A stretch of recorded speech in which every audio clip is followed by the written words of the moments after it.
Hi friends, आज हम पर्यावरण पारिस्थितिकी का एक बहुत इंपॉर्टेंट टॉपिक का नाम है बायोम। इसके बारे में काफी डिटेल से चर्चा करेंगे। आप हमारे साथ बने रहिए ताकि आपको इसके बारे में जानकारी प्राप्त हो सके। तो शुरुआत करते हैं। आज का टॉपिक है बायोम। पहले देखेंगे बायोम क्या होता है। सबसे पहले इसकी परिभाषा देखिए। तो बायोम क्या होता है? एक बहुत ही विशाल पारिस्थितिकी तंत्र होता है। बायोम क्या होता है? एक बहुत ही विशाल पारिस्थितिकी तंत्र या इकोसिस्टम होता है, जिसमें एक विशिष्ट प्रकार की जलवायु, वनस्पति, जीव जंतु पाए जाते हैं। जहाँ पे हमारे क्या विशिष्ट प्रकार की जलवायु, वनस्पति मतलब फ्लोरा और फोना, जीव जंतु मतलब फोना पाए जाते हैं। तो इसे हम क्या कहते हैं? बायोम कहेंगे। बात करें बायोम को कैसे पहचाने, तो किसी भी बायोम को उसके चरम समुदाय मतलब उसके जो क्लाइमेट कम्युनिटी है, मुख्यतः वहाँ की जो वनस्पति होती है, उससे आसानी से पहचाना जा सकता है। जैसे हमारे साल के वन होते हैं, सागवन के वन होते हैं, शीशम के वन होते हैं। तो ये हमारे क्या होते हैं? क्लाइमेट कम्युनिटी, ये चरम समुदाय होते हैं। इस वजह से वहाँ पे उनको पहचाना जाता है। बात करें निर्धारक कारक की, तो किसी भी क्षेत्र का बायोम कैसा होगा, ये मुख्यतः दो बातों पर निर्भर करता है। एक तो उसके एल्टीट्यूड, वो मतलब लैटिट्यूड मतलब अक्षांश पे, और दूसरा उसकी एल्टीट्यूड मतलब ऊंचाई पे, मतलब भूमध्य रेखा से उसकी कितनी दूरी है। दूसरा ऊंचाई, समुद्र तल से उसकी ऊंचाई कितनी है। तो किस क्षेत्र का बायोम कैसा होगा, ये मुख्य रूप से दो बातों पर निर्भर करता है। बात करें हमारे किसकी बायोम की, बायोम की बात करें तो स्थलीय बायोम के प्रकार देखेंगे। सबसे पहले किसकी? स्थलीय बायोम के प्रकार देखेंगे। पहले नंबर पे बायोम आता है कौन सा? Tundra biome. बात करें कहाँ होता है? इस 60 डिग्री उत्तरी अक्षांश के ऊपर जो ध्रुवीय क्षेत्र होते हैं, वहां पे पाया जाता है हमारा टुंड्रा बायोम। बात करें इसकी टिम्बरलाइन की, तो वो सीमा जिसके ऊपर पेड़ नहीं उग सकते, टुंड्रा क्षेत्र पूरी तरह से वृक्षहीन होता है। मतलब यहाँ पे हमारा टिम्बरलाइन के ऊपर वाला क्षेत्र पाया जाता है, जहाँ पे हमारे बिल्कुल पेड़ नहीं उग सकते। और ये क्षेत्र हमारा क्या पूरी तरह से ट्रीलेस, ये वृक्ष विहीन होता है। बात करें इसकी विशेषता की, तो यहाँ अधिकांश समय क्या बर्फ जमी रहती है, जिसे परमाफ्रोस्ट कहते हैं। यहाँ पे हमेशा क्या अधिकांश समय बर्फ जमी होती है, जिसे परमाफ्रोस्ट कहते हैं। और इसे हमारे क्या आर्कटिक महोत्सव भी कहा जाता है। क्या कहा जाता है? आर्कटिक महोत्सव भी कहा जाता है। वर्षा की बात करें तो वर्षा हमारे यहाँ 25 सेंटीमीटर से भी कम होती है। मतलब मरुस्थल के समान यहाँ पे वर्षा होती है, मतलब 5-25 सेंटीमीटर से भी कम वर्षा होती है। बात करें वनस्पति की, तो लाइकेन, मॉस मतलब काई और कुछ छोटी घास यहाँ पे उगती है। जीव की बात करें तो ध्रुवीय भालू जो पोलर बियर है, आर्कटिक लोमड़ी है, कैरिबू या फिर हमारे लेमी, ये हमारे क्या जीव है जो हमारे इस टुंड्रा प्रदेश में पाए जाते हैं। फिर आता है टेगा या फिर हमारे क्या उत्तरी शीतोष्ण शंकुधारी वन, मतलब टेगा एक कॉनिफरस फॉरेस्ट की बात करें तो ये इस बायोम की बात करें तो टुंड्रा के ठीक दक्षिण में ये पाया जाता है, और इसे बोरियल वन भी कहते हैं। क्या कहते हैं? बोरियल बायोम या बोरियल वन भी कहते हैं। वनस्पति की बात करें तो यहाँ कौन सी वनस्पति पाई जाती है? तो हमारे देवदार, पाइनस, सिल्वर फर, स्प्रूस, ये वनस्पतियां पाई जाती है। और इन पेड़ों की पत्तियां सुई की तरह नकुली या और होती है, ताकि इन पे यदि बर्फ गिरे तो फिसल कर नीचे गिर जाए। वर्षा की बात करें तो 50-50 सेंटीमीटर ये वर्षा होती है। बात करें यहाँ 100 सेंटीमीटर तक भी वर्षा हो सकती है। जीवों की बात करें तो यहाँ के स्तनधारी को शरीर पर ठंड से बचने के लिए सफेद और लंबे लंबे बाल होते हैं। क्या जैसे हमारे ध्रुवीय पोलर बियर होते हैं, वो हमारे क्षेत्र के अंदर पाए जाते हैं।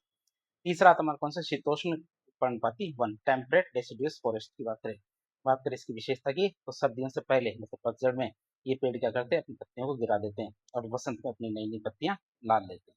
मतलब हमारे पतझड़ में अपनी पत्तियां गिरा देते हैं और वसंत में इन पर नई पत्तियां आ जाती हैं। मृदा की बात करें तो इनकी ऊपरी मृदा उष्णकटिबंधीय वनों से अधिक उपजाऊ होती है।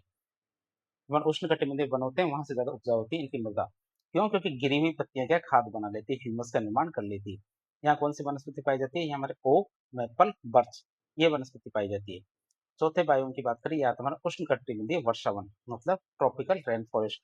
बात करें कहाँ पाए जाते हैं स्थिति की, तो भूमध्य रेखा में से इक्वेटर के आसपास पाए जाते हैं उष्णकटिबंधीय वर्षावन। जैसे हमारे पश्चिमी घाट, अंडमान निकोबार और पूर्वोत्तर भारत के अंदर ये वन पाए जाते हैं। जलवायु की बात करें तो साल भर उच्च तापमान और अत्यधिक वर्षा होती है। यहाँ पर क्या साल भर उच्च तापमान होता है, अत्यधिक वर्षा होती है, मतलब 200 से 450 सेंटीमीटर वर्षा होती है। जैव विविधता बायोडाइवर्सिटी की बात करें तो यहाँ पृथ्वी की सर्वाधिक जैव विविधता पाई जाती है। विश्व की लगभग 40% प्रजातियां यहाँ पाई जाती है।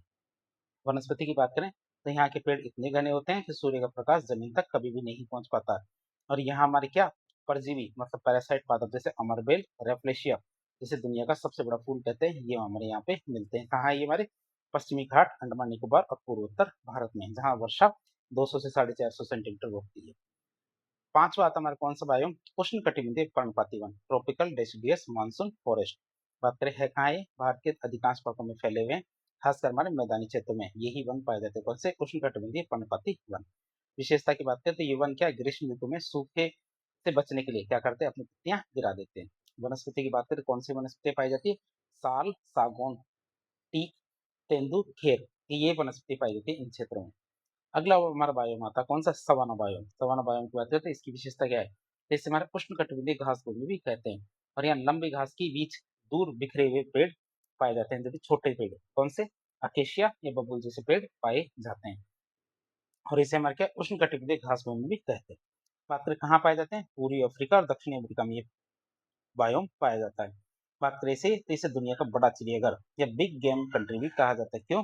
क्योंकि यहाँ बड़े शाकाहारी और मांसाहारी जीव जैसे शेर, जेब्रा, जिराफ, इस तरह के जीव पाए जाते हैं। फिर आता है डेजर्ट बायोम, मतलब मरुस्थल बायोम की बात करें तो कहाँ पाया जाता है? तो मरुस्थल के महाद्वीपों के पश्चिमी तटों पर, महाद्वीपों के पश्चिमी तट, जहाँ पे हमारे 15 से 35 डिग्री अक्षांश के बीच में, यहाँ से 15 से 35 डिग्री अक्षांशों के बीच में हमारे ये पाया जाता है, कर्क और मकर रेखा के आसपास। बात करें जलवायु की, तो यहाँ वर्षा 20 सेंटीमीटर से भी कम होती है। दिन और रात के तापमान में बहुत बड़ा अंतर, मतलब तापांतर पाया जाता है इसमें मरुस्थल बायोम में।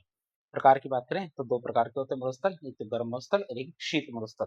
गर्म मरुस्थल में जैसे हमारा सहारा, थार का, भारत का अटाकामा, जो विश्व का सबसे सूखा मरुस्थल है, ये तो हमारे क्या गर्म मरुस्थल है। ठंडे मरुस्थलों की बात करें तो गोबी, लद्दाख भारत का, और तिब्बत ये हमारे शीत मरुस्थल है। वनस्पति की बात करें तो कैक्टस, कांटेदार झाड़ियां, ये हमारी क्या वनस्पति पाई जाती है, और ये पानी बचाने के लिए पत्तियों को कांटे में बदल लेती है। अब हम बात करें विश्व के प्रमुख घास के मैदान, कई बार परीक्षा में इनको मिलान करने के लिए पूछा जा सकता है। जैसे स्टेपीज है, ये हमारे के यूरोप और एशिया में पाए जाते हैं, मतलब यूरेशिया और रूस में पाए जाते हैं। और किस प्रकार के? शीतोष्ण है। आपके प्रेरीज, ये हमारे उत्तरी अमेरिका, मतलब यूएसए और कनाडा में पाए जाते हैं। किस प्रकार के हैं मैदान? शीतोष्ण। पंपास की बात करें दक्षिण अमेरिका में पाए जाते हैं, खासकर अर्जेंटीना। किस प्रकार के? शीतोष्ण। ग्रैंड चाको की बात करें तो अर्जेंटीना, पराग्वे, बोलीविया, यहाँ पाए जाते हैं। किस प्रकार के? शीतोष्ण। सेलवास की बात करें तो अमेजन नदी बेसिन में पाए जाते हैं, खासकर हमारे ब्राजील में। और किस प्रकार के? शीतोष्ण। वेल्स की बात करें तो दक्षिण अफ्रीका में, किस प्रकार के? हमारे शीतोष्ण। डाउन्स की बात करते हैं हमारे ऑस्ट्रेलिया में है, और किस प्रकार के? शीतोष्ण प्रकार के। कैंटरबरी की बात करते हैं हमारे न्यूजीलैंड में, कैंटरबरी के कहाँ है? हमारे न्यूजीलैंड में, और किस तरह के? शीतोष्ण। पुस्ताज की बात करें तो हंगरी यूरोप में है, और किस प्रकार के? शीतोष्ण। कैंपोस की बात करें तो ब्राजील, दक्षिण अफ्रीका में, और हमारे कैसे? उष्णकटिबंधीय। लानोस की बात करें तो वेनेजुएला और कोलंबिया, मतलब दक्षिण अमेरिका में है, और किस प्रकार के? उष्णकटिबंधीय। मंचूरियन हमारे कहाँ है? चीन और मंगोलिया में है, किस प्रकार के मैदान है? शीतोष्ण। पाकलैंड की बात करें तो दक्षिणी अफ्रीका और ऑस्ट्रेलिया दोनों जगह पाए जाते हैं पाकलैंड, और ये किस प्रकार के? उष्णकटिबंधीय। सवाना की बात करें तो मध्य और पूर्वी अफ्रीका में पाए जाते हैं, और मतलब केन्या, तंजानिया में खासकर पाए जाते हैं। किस प्रकार के? उष्णकटिबंधीय। तो इस तरह से हमने सभी जो घास के मैदान है उनके बारे में ठीक से देख लिया। चित्र मानचित्र में भी इसको देख लेते हैं। जैसे हमारे उत्तरी अमेरिका, कनाडा में हमारे कौन से? प्रेरीज है, जो शीतोष्ण है। फिर हमारे कैंपोज है ब्राजील के अंदर, सेल्वासी ब्राजील के अंदर, पंपास में हमारे क्या है? ब्राजील के अंदर है। ग्रांड चाको भी हमारे ब्राजील के अंदर है। दक्षिण अफ्रीका में वेल्स है। पाकलैंड हमारे कहाँ पे? हमारे ऑस्ट्रेलिया के अंदर। डाउन्स भी हमारे ऑस्ट्रेलिया में। हमारे कैंटरबरी हमारे न्यूजीलैंड के अंदर। मंचूरियन हमारे कहाँ पे? हमारे चीन और मंगोलिया के अंदर है। और पुस्ताज कहाँ पे? हमारे पुस्ताज और स्टेपीज, ये हमारे क्या? एशिया और हमारे यूरोप के अंदर है। इस तरह से हम देख सकते हैं। अब देखते हैं एक टॉपिक आता है, छोटा सा टॉपिक है, आपको पता होना चाहिए, जैव मंडल या बायोस्फीयर किसे कहते हैं। बायोस्फीयर पृथ्वी का वो संकीर्ण क्षेत्र होता है जहाँ पे स्थल मंडल, जल मंडल और वायुमंडल तीनों आपके आपस में मिलते हैं। तो यहाँ पे हमारे लिथोस्फीयर, हाइड्रोस्फीयर और एटमोस्फीयर तीनों आके मिलते हैं, उसे हम क्या कहते हैं? बायोस्फीयर कहते हैं। और जहाँ जीवन संभव होता है, इसमें हमारे वनस्पति और जमीन के जीव, वनस्पति, जमीन के जीव, समुद्री जीव और पक्षी, ये सब शामिल होते हैं, उसे बायोस्फीयर कहते हैं। कई बार परीक्षा में पूछ लिया जाता है, तो आपको पता होना चाहिए। तो इस प्रकार की इन्फॉर्मेटिव वीडियो देखने के लिए हमारे चैनल से जुड़े। वीडियो यदि पसंद आता है तो वीडियो को लाइक करें, चैनल को सब्सक्राइब करें, अपने दोस्तों के साथ शेयर करें। धन्यवाद।